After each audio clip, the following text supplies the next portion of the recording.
बात करेंगे मुल्क की सियासत की, जहां की सबसे बड़ी खबर यह है कि अपोजिशन इत्तेहाद PDM का वजूद खतरे में पड़ चुका है और इख्तलाफात बढ़ने पर पीपल्स पार्टी और ANP के रहनुमाओं को पाकिस्तान डेमोक्रेटिक मूवमेंट के व्हाट्सएप ग्रुप से भी निकाल दिया गया। आप चेक करें। जी हाँ, व्हाट्सएप ग्रुप से निकाल दिया गया है, लेकिन मौलाना फजलुर रहमान ने दोनों जमातों को अपने फैसले पर नजर सानी का एक और मौका दे दिया है। PDM इजलास के बाद मुस्लिम लीग नून के रहनुमाओं के हमरा प्रेस कॉन्फ्रेंस करते हुए उनका कहना था, दोनों जमातों का इस्तीफा भेजना अफसोसनाक है, मैं एक और मौका देता हूँ। PDM दोनों जमातों को सुनने के लिए तैयार है। दूसरी जानिब पीपल्स पार्टी ने PDM से ऐलान लाताल्लुकी के फैसले पर अमल दरामद करते हुए तमाम ओहदों से इस्तीफे फजलुर रहमान की रिहाइशगाह पर पहुंचा दिए हैं। ये ओहदों से मुस्ताफ़ी होने का ऐलान किया गया था बिलावल भुट्टो जरदारी साहब की जानिब से, और फिर ये जो है इस्तीफे पहुंचा दिए गए। यही नहीं, पीपल्स पार्टी के चेयरमैन बिलावल भुट्टो जरदारी ने शोकोज नोटिस भेजने पर मुआफ़ी मांगने का भी मुतालबा किया था।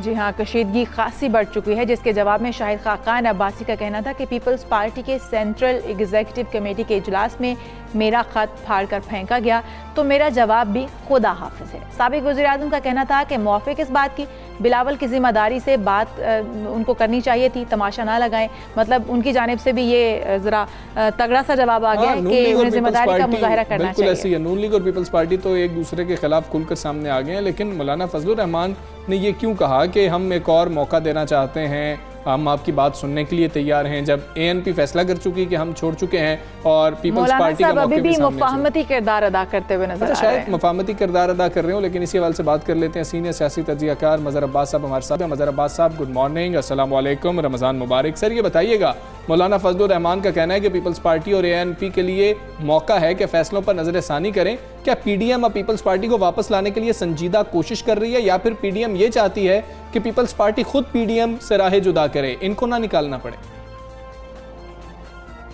नहीं, मेरा नहीं ख्याल। जो मौलाना फजलुर रहमान साहब ने प्रेस कॉन्फ्रेंस की है, उसमें जो अंदाज अपनाया है, मुझे नहीं लगता कि वो मुस्बत जवाब आएगा।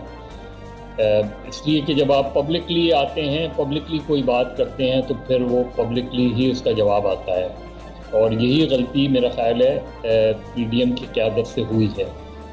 कि पहली चीज़ ये कि मौलाना फजलुर रहमान तजुर्बेकार सियासतदान हैं, शाहिद खाकान अब्बासी, हसन इकबाल उनके साथ खड़े हुए थे, उनको भी सियासत का पता है। माजी में कभी भी इस तरीके से शोकॉज नोटिस नहीं दिए जाते। इत्तेहाद के अंदर तो वैसे ही नहीं होता शोकॉज नोटिस, और अगर कोई इख्तलाफ राय होती भी है, और ज़ाहिर होती है इख्तलाफ राय जब आप इत्तेहाद बनाते हैं, तो वो मीटिंग्स के अंदर ही होती है। और मीटिंग के अंदर भी एक स्टेज ऐसी आती है कि जब बहुत ज़्यादा शदीद इख्तलाफ बढ़ जाए तो दूसरा फरीक चला जाता है, उठ के चला जाता है, वॉकआउट कर जाता है, वो भी ख़बरों का हिस्सा होता है। लेकिन ये नहीं होता कि आप बाकायदा शो कॉज नोटिस दें, और जिसको आप शो कॉज फिर आपने बाद में जिस तरीके से शाहिद खाकान अब्बासी साहब ने उसको पहले शो कॉज नोटिस फिर वजाहत की, तो वो एक गलत फहमियों को जन्म दिया, और गलत फहमियाँ बढ़ते हुए शदीद इख्तलाफात की शक्ल में सामने आ गई।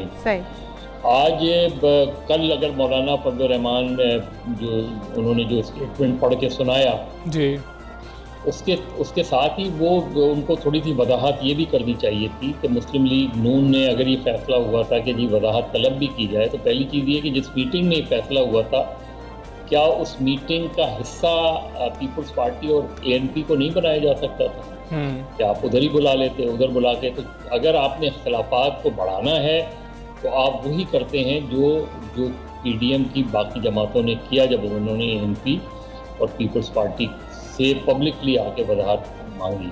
तो जाहिर है फिर उसी का रद्द-ए-अमल भी वैसे ही आया, और उसमें जाहिर है ANP ने पहले तमाम ओहदों से इस्तीफा दिया, फिर पीपल्स पर दोनों जमातों ने जी अपने PDM के ओहदों से तो इस्तीफा दिया, लेकिन दोनों जमातों में से किसी ने ये नहीं कहा कि हमने PDM से निकलने का फैसला किया। तो मेरा ख्याल है आज भी जिस तरीके से कल जो जिस तरीके से बात हुई, तो मौलाना फजलुर रहमान को चाहिए था कि इसको या तो पब्लिक नहीं करते इस चीज़ को, और उनको बुलाते, उनको इनवाइट करते, या फिर उस बयान में भी ये शामिल होना चाहिए था कि दोनों यानी जितनी 8 जमातों ने फैसला किया है कि पीपल्स पार्टी और मुस्लिम लीग नून को अप्रोच किया जाएगा और उन्हें बुलाया जाएगा।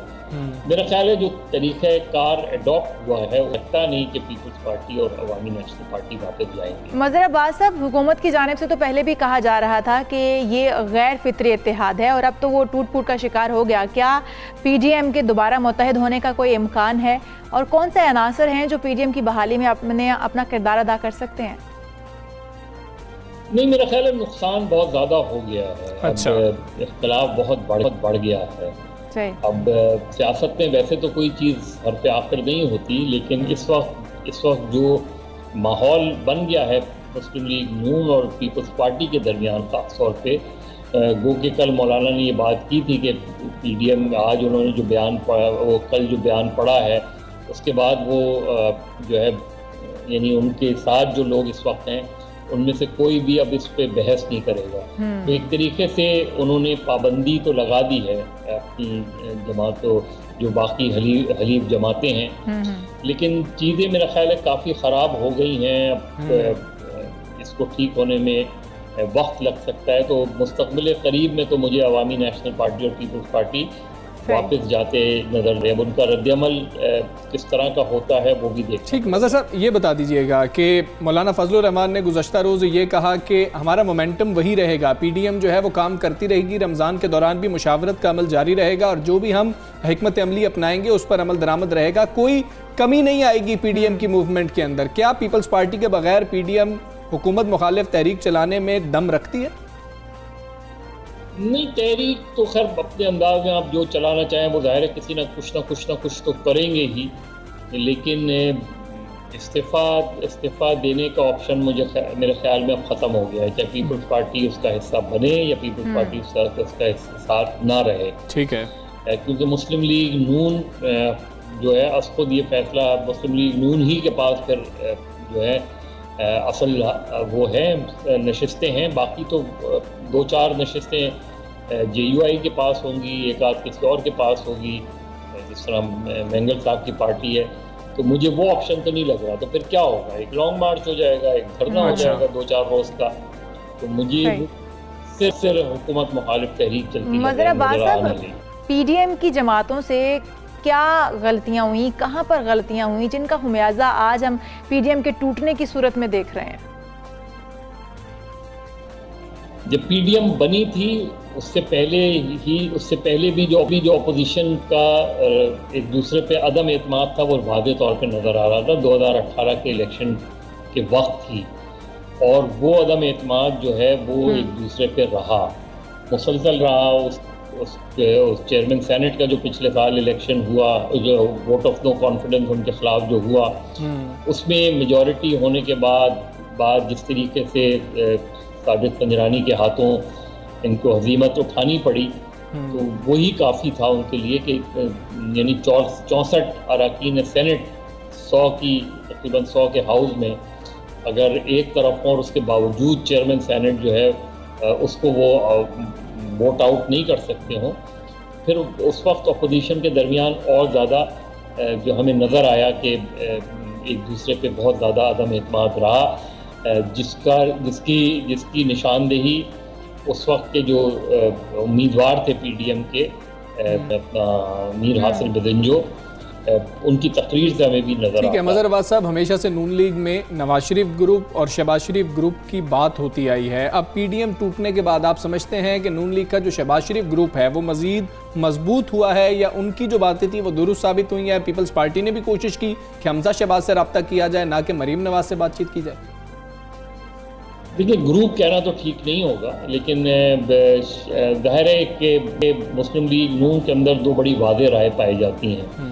एक राय वो है जो नवाज शरीफ साहब की है कि हमें एग्रेसिवली जाना चाहिए, हमें जो है वो जाके भरपूर तहरीक चलानी चाहिए, और दूसरी राय शहबाज शरीफ साहब की है जो समझते हैं कि हमें जो है इस्टेब्लिशमेंट से लड़ाई हम ना लड़ सकते हैं, ना हमें लड़नी चाहिए, और हमें मामलात को बेहतर अंदाज में चलाने के लिए कोशिश करनी चाहिए।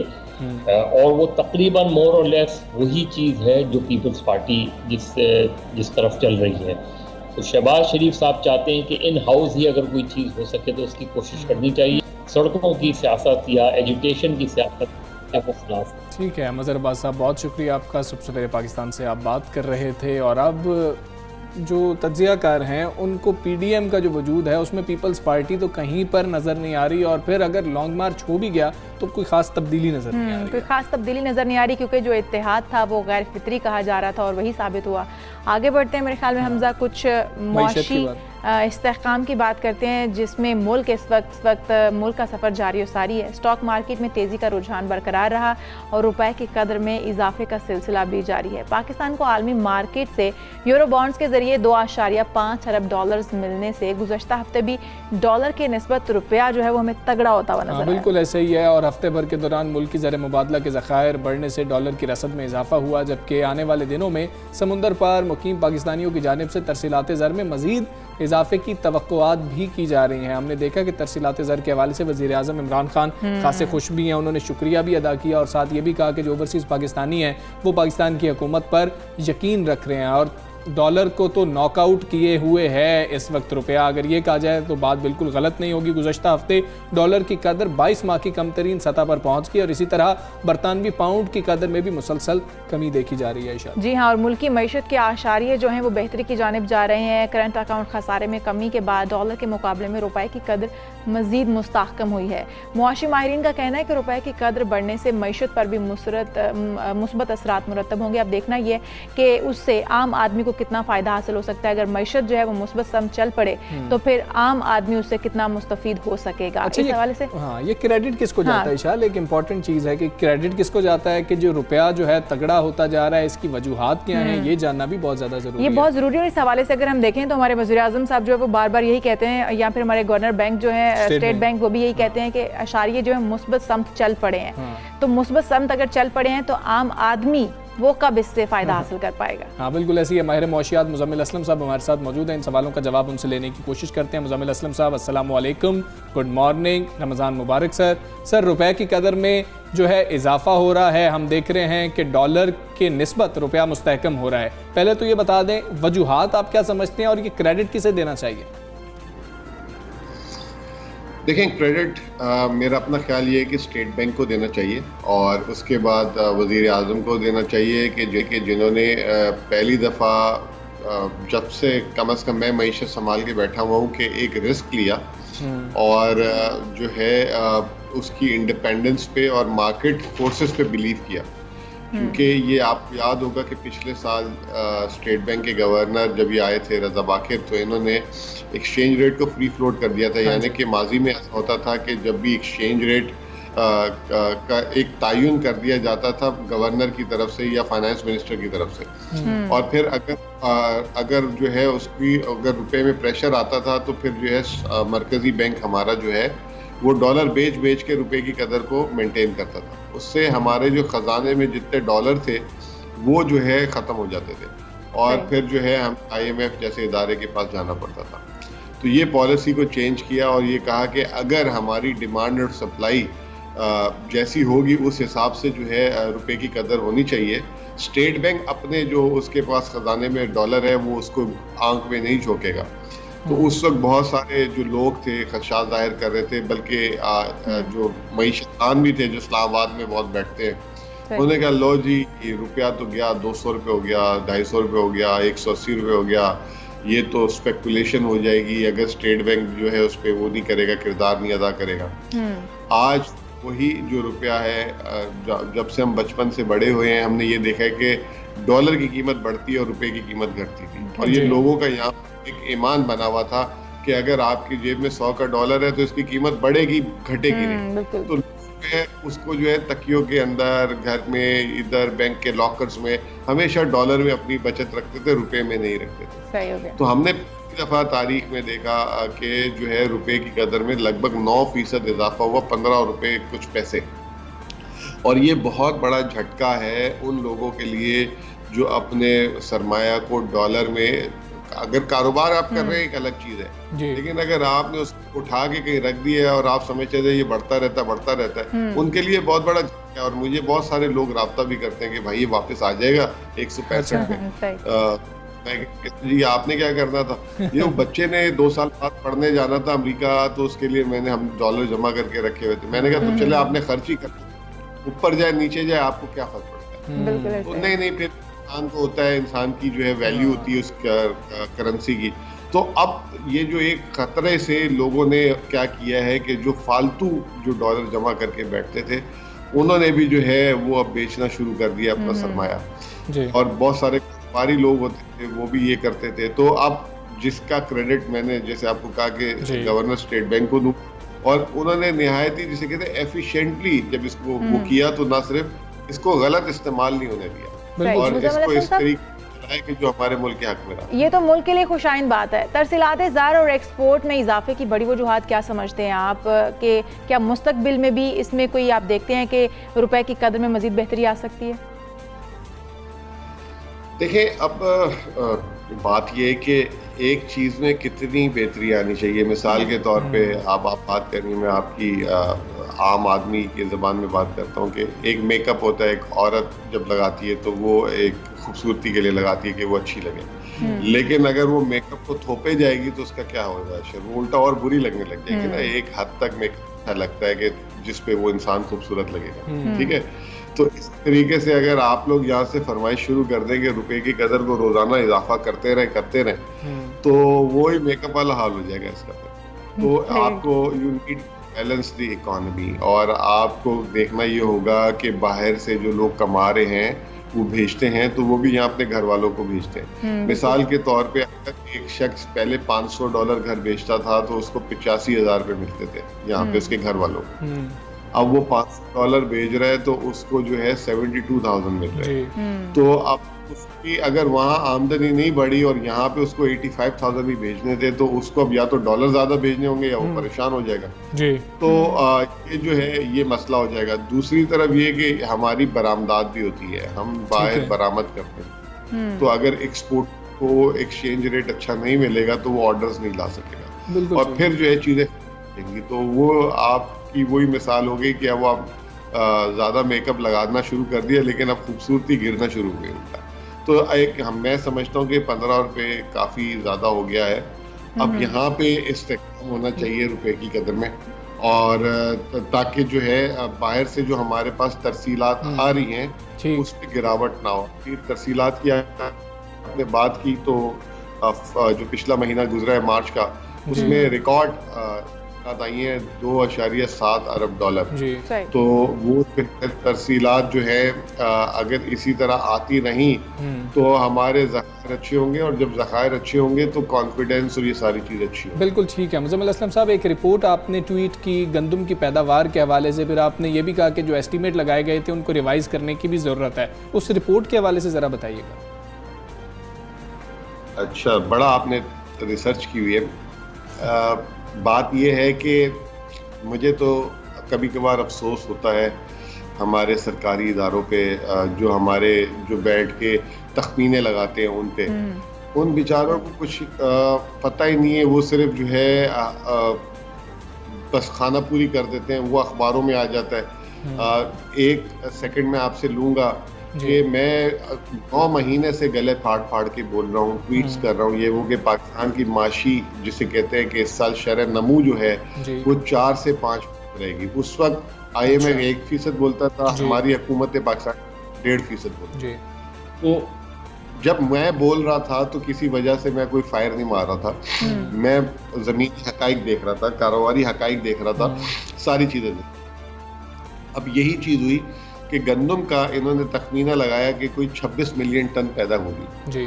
अब वो माशाल्लाह आपको पता है कराची में तो आपको, हम कराची से हैं तो कराची में तो गर्मियां फरवरी की खत्म हो गई हैं, सर्दियां हम फरवरी मिड से AC चला रहे हैं, ठीक है जी।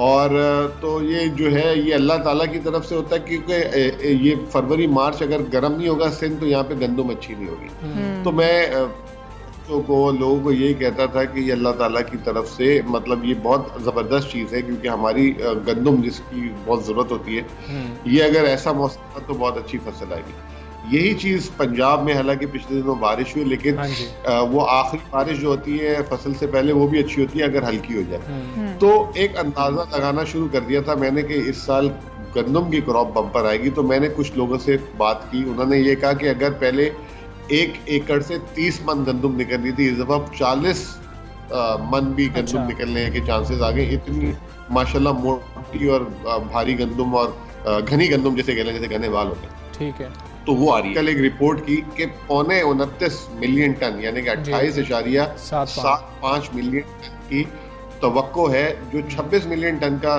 टारगेट से तकरीबन 2 मिलियन टन ज्यादा, 2.5 मिलियन टन। ये जो है 13% पिछले साल से ज्यादा है। अगर ये इतनी बड़ी क्रॉप आ जाती है ना, तो ये वारे न्यारे हो जाएंगे। ये पाकिस्तान की तारीख की सबसे, जैसे कहते हैं कि बड़ी फसल ये गंदम। अब इसकी कोई पजीराई नहीं हो रही, इस पे कोई बात नहीं हो रही, बल्कि मुझे खतरा ये हो गया है, मैं कल से परेशान, बल्कि मेरी आपने अगर बात की ट्वीट भी देखी हो, बार बार मैं पूछ रहा हूँ सिंध के लोगों से कि जो सिंध हुकूमत ने 2000 रुपए मन की बोरी के पीछे रखी है, आपको मिल रही है कि नहीं मिल रही? तो उसमें वही जवाब आ रहा है कि जी किसान को तो डायरेक्ट मिलती नहीं है, वो जो है कमीशन जो बोरी खरीदता है तो देता है सरकारी, वो कमीशन ले रहा है और आड़ती कमा रहे हैं। तो अगर ये आप किसान के साथ करेंगे तो अगले साल फिर आप 24-25 मिलियन टन पे आ जाएंगे।